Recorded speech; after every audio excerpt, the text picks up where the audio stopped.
All India demands day July 10న all India CITU committee పిలుపు మేరకు ఇబ్రహీంపట్నం ఎంఆర్ఓ ఆఫీస్ వద్ద సిఐటియు ఆధ్వర్యంలో డిమాండ్స్ డే సందర్భంగా స్కీమ్ వర్కర్స్, అంగన్వాడీ, ఆశా, మధ్యాహ్న భోజనం పథకం కార్మిక యూనియన్ సభ్యులు పాల్గొన్నారు. సిఐటియు మండల కార్యదర్శి ఎం మహేష్ మాట్లాడుతూ స్కీమ్ వర్కర్లను ప్రభుత్వ వర్కర్లుగా గుర్తించాలని, కనీస వేతనం 26,000 కార్మికులకు అమలు చేయాలని, సంక్షేమ పథకాలు అమలు చేయాలని, పని భారం తగ్గించాలని, అంగన్వాడీలకు, ఆశలకు మధ్యాహ్న భోజనం పథకం కార్మికులకు జీతాలు పెంచాలని, ముఠా వర్కర్స్ కి, లారీ, ఆటో డ్రైవర్స్ కి సంక్షేమ బోర్డు ఏర్పాటు చేయాలని, బిల్డింగ్ కార్మికులకు రాష్ట్ర సంక్షేమ బోర్డు తిరిగి ప్రారంభించాలని, అంగన్వాడీ, ఆశా, మధ్యాహ్న భోజన పథకం స్కీమ్ వర్కర్లకు పర్మనెంట్ చేయాలని, కనీస వేతనం అమలు చేయాలని తదితర డిమాండ్స్ తో నిరసన కార్యక్రమం నిర్వహించడం జరిగింది. కార్యక్రమంలో సిఐటియు, అంగన్వాడీ వర్కర్స్ యూనియన్ నాయకులు, ఆశా వర్కర్స్ యూనియన్ నాయకులు, మధ్యాహ్న భోజన పథకం యూనియన్ నాయకులు తదితరులు పాల్గొన్నారు.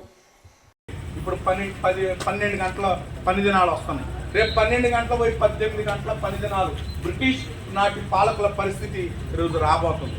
దీంతో పాటు మొన్నటి వరకు ఆదివారం సెలవు ఉండేది. ఇప్పుడు ఆదివారం ఓన్లీ క్రిస్టియన్స్కే ఉపయోగపడుతుంది అని చెప్పి దాన్ని శుక్రవారానికి మార్చే ప్రయత్నం చేస్తున్నారు.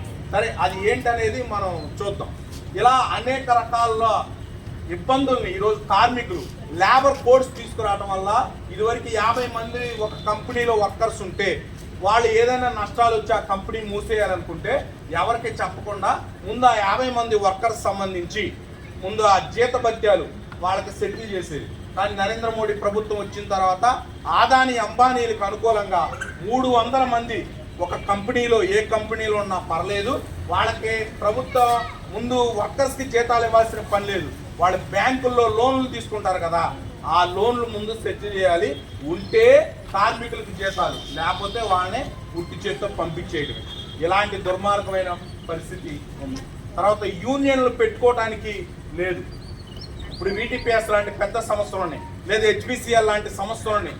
అక్కడ ఒక 10 మంది కలిసి వాళ్ళకి జీతం కావాలనో లేదా రోజువారీ వాళ్ళ సమస్యల గురించి మాట్లాడటానికి యూనియన్లు పెట్టడానికి లేదు. వెంటనే వాళ్ళని తీసేస్తారు. తీసేసి వేరే ఎక్కడో లొకేషన్ మార్చడమో ఏదో చేస్తారు.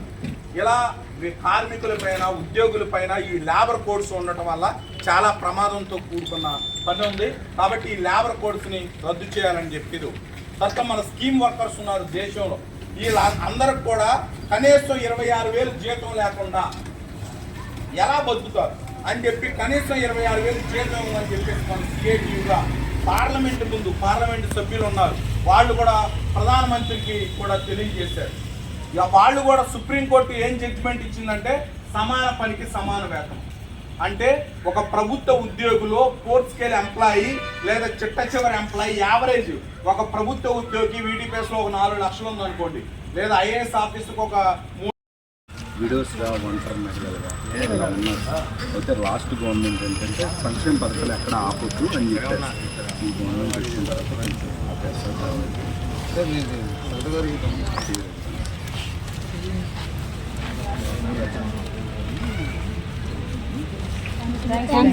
వర్కర్స్ అందరికి జీతాలు పెంచాలి.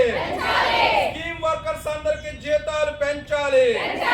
స్కీమ్ వర్కర్స్ అందరికి జీతాలు పెంచాలి.